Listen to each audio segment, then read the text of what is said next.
नमस्कार। कल मैंने एक वीडियो दिया था, दंपति की कुंडली का विश्लेषण किया था। उनका सवाल था कि क्या तलाक होगा और यदि होगा तो कब होगा।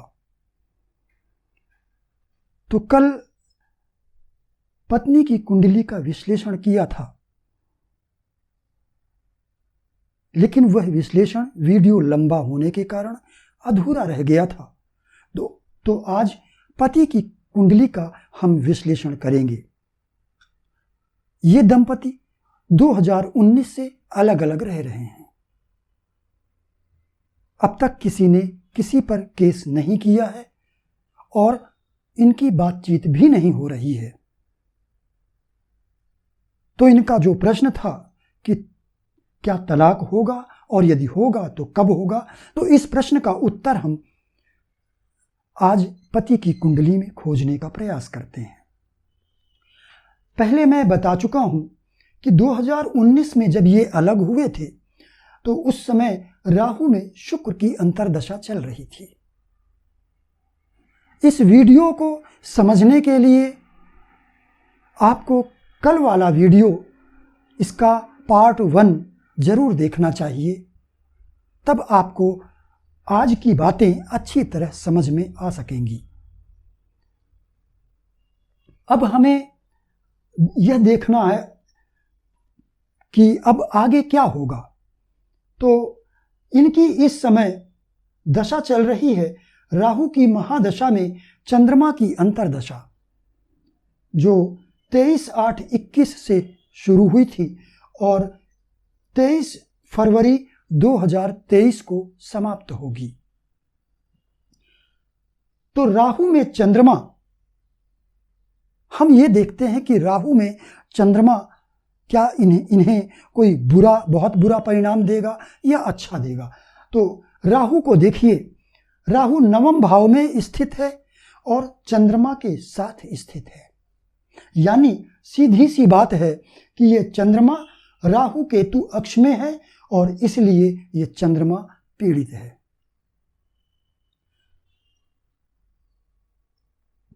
चंद्रमा, ये चूंकि चंद्र लग्न हुआ, जहां चंद्र स्थित है उसे हम चंद्र लग्न कहते हैं। तो चंद्र लग्न से सप्तमेश भी है चंद्रमा। चंद्र कुंडली का सप्तमेश चंद्रमा ही है। तो चंद्र कुंडली का लग्न और सप्तम सप्तमेश ये सभी पीड़ित हो गए। तो राहु में चंद्रमा की अंतर्दशा अभी चल रही है और ये चंद्रमा नवांश कुंडली में हम देखते हैं तो ये और भी ज्यादा पीड़ित हो गया है। अब तो इसके साथ सूर्य भी स्थित हो गया है और राहु भी है। तो अब ये 2 क्रूर ग्रहों के द्वारा पीड़ित है। तो इस चंद्रमा से हम किसी अच्छे परिणाम की आशा नहीं कर सकते हैं। तो ये जब तक इसकी अंतर्दशा है 23 फरवरी 2023 तक, तब तक ये चंद्रमा बुरे परिणाम ही देता रहेगा और सप्तम भाव से संबंधित, क्योंकि ये चंद्र कुंडली का सप्तमेश है और लग्न कुंडली का ये तृतीयेश है। तृतीयेश भी एक क्रूर और पापी भाव कहलाता है। भाग्य भाव में स्थित है चंद्र और राहु दोनों, और इसलिए इन्होंने इनकी भाग्य को बिगाड़ा। तो इस चंद्रमा में किसी भी अच्छे परिणाम की उम्मीद तो नहीं की जा सकती है। तो क्या बुरा परिणाम मिलेगा, और मिलेगा तो क्या मिलेगा। चंद्रमा चूंकि तृतीय भाव का स्वामी होकर और भाग्य भाव में स्थित है, ये चंद्र कुंडली का सप्तमेश भी है, लेकिन इस चंद्रमा पर गुरु की शुभ दृष्टि पड़ रही है। गुरु हमेशा ही, इसकी दृष्टि हमेशा ही शुभ होती है, भले ही ये अष्टम भाव, द्वादश भाव या छठे भाव का स्वामी क्यों ना हो। गुरु की दृष्टि हमेशा शुभ होती है। अब कितनी शुभ होगी ये इस बात पर निर्भर करता है कि गुरु कहीं पीड़ित नहीं तो नहीं है, और यदि पीड़ित है तो कितना पीड़ित है। अंश बल से तो कमजोर नहीं है, नीच तो नहीं है, अस्त तो नहीं है, वक्री तो नहीं है। और यदि ऐसा नहीं है तो गुरु बलवान है, तो जितना ज्यादा बलवान होगा उतनी ज्यादा उसकी दृष्टि में शुभता होगी, और जितना ये कमजोर और पीड़ित होगा उतनी कम शुभता होगी इसकी दृष्टि में। तो यहां पर गुरु अष्टम और एकादश भाव का स्वामी है, 2 अशुभ भाव का स्वामी है, लेकिन उच्च का स्थित है, इसलिए इसकी दृष्टि में अच्छी शुभता है। तो चंद्रमा का संबंध भी यहां पर छठे द्वादश भाव से नहीं है, क्योंकि छठा भाव लड़ाई झगड़े का भाव है, कोर्ट केस का भाव है। द्वादश भाव जेल का भाव है। तो यहां पर षष्ठेश और द्वादशेश का भी कोई संबंध नहीं बन रहा है, और खास करके चंद्रमा से तो बिल्कुल नहीं। और इसलिए अब तक इन दोनों में से किसी ने भी कोर्ट केस नहीं किया है। तो चंद्रमा की जो दशा है 23 फरवरी तक, ये अभी एक दूसरे से दूर हैं, और ये दूर ही रहेंगे। कुछ अच्छा नहीं हो सकेगा और ज्यादा कुछ बुरा भी नहीं होगा। अब चंद्रमा के बाद फिर मंगल की अंतर्दशा शुरू होगी 23 फरवरी से। तो हम ये देखते हैं कि मंगल इस कुंडली में क्या है और क्या रिजल्ट, क्या परिणाम देगा। मंगल इस कुंडली का सप्तमेश है, सप्तम भाव का स्वामी है, और लग्न में स्थित होकर सप्तम भाव को दृष्ट कर रहा है। जो ग्रह अपने भाव को दृष्ट करता है वो भाव बलवान हो जाता है। लेकिन एक बात और भी है, शनि और मंगल ये दोनों ही क्रूर ग्रह हैं, सूर्य भी, ये तीनों क्रूर ग्रह हैं, और इनकी दृष्टि, ये चाहे जितने शुभ हो जाएं, लेकिन इनकी दृष्टि में कुछ न कुछ अशुभता हमेशा ही विद्यमान रहती है।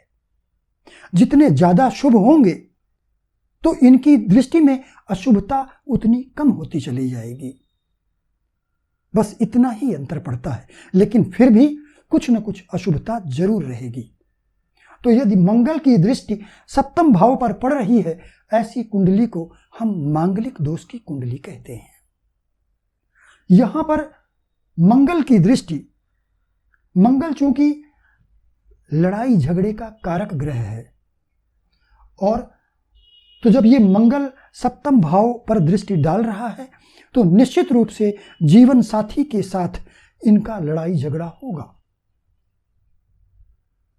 और इसी वजह से ये अलग भी हुए। लेकिन जहां तक बात पूरे जीवन की है, तो यहां पर मंगल चूंकि सप्तम भाव को देख रहा, सप्तम भाव वैवाहिक जीवन का भाव है, तो वैवाहिक जीवन इनका ज्यादा बुरा नहीं हो सकेगा, क्योंकि मंगल पर किसी भी शनि, राहु, केतु किसी की भी दृष्टि नहीं है। सप्तम भाव पर भी शनि की या राहु केतु की दृष्टि नहीं है। राहु और केतु की 5वीं और 9वीं दृष्टि मैं नहीं मानता हूं। तो इसलिए आप सोच रहे होंगे कि केतु की दृष्टि सप्तम भाव पर है, राहु की दृष्टि मंगल पर है, लेकिन मैं राहु और केतु की दृष्टि को बिल्कुल नहीं मानता हूं। इस पर भी मैं आगे एक वीडियो दूंगा कि राहु और केतु की 5वीं और 9वीं दृष्टि क्यों नहीं माननी चाहिए। 30 वर्षों से मैं बिना राहु केतु की 5वीं और 9वीं दृष्टि के प्रिडिक्शन देता आया हूं।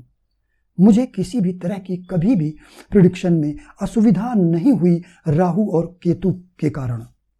मैं केवल इनकी 7वीं दृष्टि मानता हूं, 5वीं और 9वीं नहीं। तो इस तरह से सप्तम भाव पर किसी भी क्रूर ग्रह की दृष्टि नहीं है, और सप्तमेश मंगल पर भी किसी क्रूर ग्रह की दृष्टि नहीं है। मंगल यहां पर मैंने इसके अंश तो नहीं लिखे, लेकिन अंश बल से भी ये बलवान है। अच्छा, अब ये मंगल चंद्र कुंडली से अगर हम देखें तो 1, 2, 3, 4 चतुर्थ भाव का स्वामी है, और इसके अलावा ये एकादश भाव का स्वामी है। चतुर्थ और एकादश भाव का स्वामी है और चंद्रमा से पंचम भाव में स्थित है। यानी लग्न कुंडली से भी ये अच्छा है और चंद्र कुंडली से भी अच्छा है। अब इस मंगल को हम नवांश कुंडली में देखते हैं। नवांश कुंडली में ये मंगल द्वादश भाव में तो है, लेकिन यहां भी ये मंगल किसी भी क्रूर ग्रह के द्वारा पीड़ित नहीं है।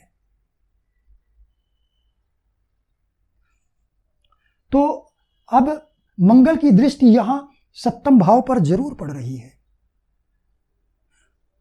जब मंगल की दृष्टि सप्तम भाव पर पड़ेगी तो सीधी सी बात है कि मंगल लड़ाई झगड़े का कारक ग्रह है, तो लड़ाई झगड़े करवाता है। लेकिन दूसरी तरफ ये चूंकि लग्न कुंडली का सप्तमेश है, तो इसके अंदर सप्तमेश के गुण हैं, तो ये पूरी तरह से यहां इसको बुरा नहीं करेगा, खराब नहीं करेगा, क्योंकि इसे सप्तमेश होने का फल भी देना है। और ये चूंकि किसी भी ग्रह के द्वारा पीड़ित नहीं है, ये बलवान है, इसलिए इसे शुभ फल ही देना है। तो राहु की महादशा और मंगल की अंतरदशा, अब जब ये मंगल लग्न कुंडली, चंद्र कुंडली, नवांश कुंडली कहीं भी बुरा नहीं है, इसमें कोई कमी नहीं है, तो फिर सीधी सी बात है कि यह शुभ परिणाम देगा। तो शुभ परिणाम क्या देगा? पहली बात तो ये कि यह सप्तम भाव का स्वामी है, तो सप्तम भाव से संबंधित शुभ परिणाम देगा। दूसरी बात, ये लग्न में स्थित है तो लग्न का भी फल करेगा। तो लग्न का क्या फल करेगा? लग्न बहुत सारी बातों के का कारकत्व लग्न के पास है, लेकिन जैसे आयु, यश, धन, मान सम्मान, ये और शारीरिक सुख, ये सब का कारक लग्न है। लेकिन यहाँ पर हम केवल वैवाहिक जीवन की बात कर रहे हैं। तो लग्न का संबंध चूंकि सप्तम भाव से है, वैवाहिक सुख भी लग्न ही भोगता है, तो इसलिए शुभ फल लग्न के भी इसे शुभ फल प्राप्त होंगे। मंगल की दृष्टि चतुर्थ भाव पर है। चतुर्थ भाव में मंगल की मित्र राशि है, तो यह चतुर्थ भाव का भी शुभ फल करेगा। चूंकि ये मकान का कारक है, इसलिए इनका अपना मकान भी होगा, लेकिन ये चतुर्थ भाव घर के सुख का भाव है, तो इन्हें घर के सुख की प्राप्ति होगी। जब मंगल की अंतर्दशा आएगी तो वैवाहिक सुख मिलेगा, शारीरिक सुख मिलेगा, मान सम्मान भी मिलेगा। और मान सम्मान क्यों? जिसकी पत्नी 5 वर्षों से छोड़े बैठी हो तो अड़ोस पड़ोस में अपमान तो होता ही है, और जब पत्नी आएगी तो समाज में मान सम्मान तो होगा ही। चतुर्थ भाव घर के सुख का भाव है, तो घर का सुख भी इन्हें मिलेगा। तो मंगल ये शुभ परिणाम देगा।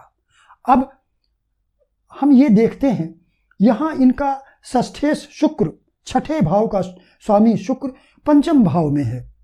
छठे भाव में कोई भी ग्रह नहीं है, द्वादश भाव में भी कोई भी ग्रह नहीं है।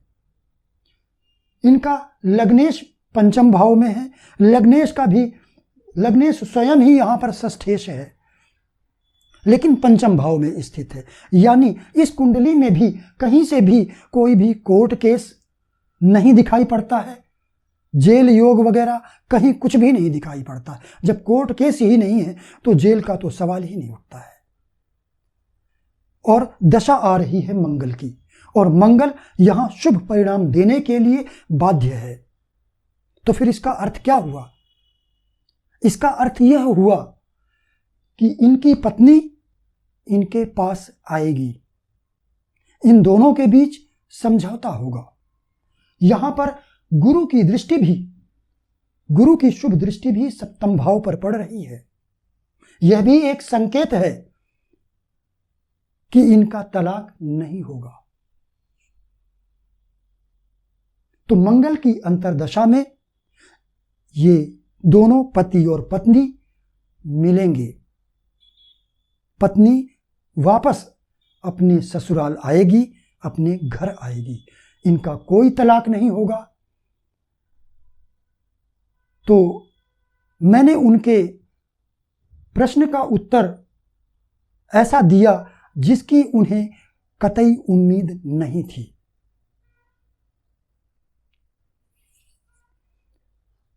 और ये समय मंगल की अंतर्दशा 1 सितंबर से शुरू हो रही है। मंगल की अंतर्दशा 23 फरवरी से शुरू हो रही है, लेकिन मंगल की अंतर्दशा में पहले प्रत्यंतर दशा मंगल की होगी, मंगल के बाद राहु की होगी और राहु के बाद फिर बुध की होगी। बुध इनका चतुर्थ भाव में स्थित है। बुध कुटुंब भाव का स्वामी है। कुटुंब यानी परिवार। कुटुंब भाव का स्वामी घर में आया है, यानी घर में कुटुंब में एक सदस्य की बढ़ोतरी फिर हुई है, एक सदस्य की वृद्धि दर्शा रहा है। तो जब कुटुंब भाव का स्वामी बुध चतुर्थ भाव में स्थित हो और उस पर सप्तमेश मंगल की दृष्टि है, तो बुध की प्रत्यंतर दशा में इनकी पत्नी घर आएगी। पत्नी की कुंडली में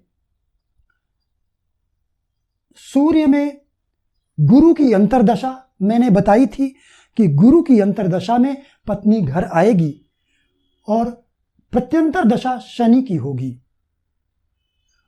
और यह दशा 3 मार्च से 19 अप्रैल के बीच है। इनका 1 सितंबर से 25 अक्टूबर के बीच टाइमिंग मैच नहीं कर रहा है।